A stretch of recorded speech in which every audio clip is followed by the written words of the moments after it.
Israel is calling Iran's latest missile strikes a severe and dangerous escalation and promised that there would be consequences. Meanwhile, an international relations expert at Northwestern University calling this back and forth a classic tit-for-tat escalation, adding these situations never end well.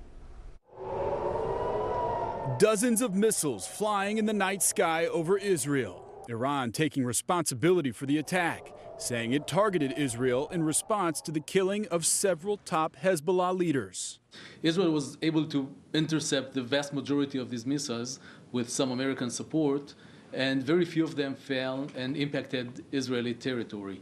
Consul General of Israel to the Midwest, Inam Cohen, says the strikes amounted to property damage and a few injuries, but no casualties.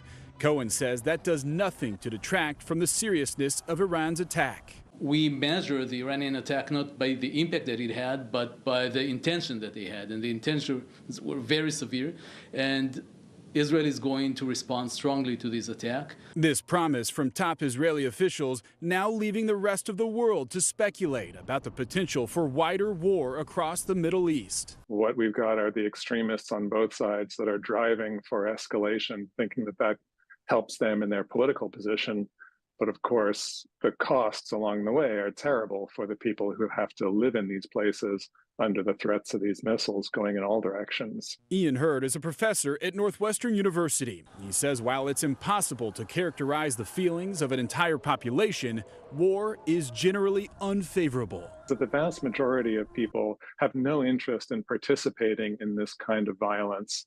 And they would rather just live their lives, their regular daily lives, without any of this. And that goes for people in Israel, in Iran, in Lebanon, and elsewhere. There have been multiple escalations by Israel, into Lebanon and on Lebanese territory, and especially in the south of Lebanon, that have directly hurt civilians.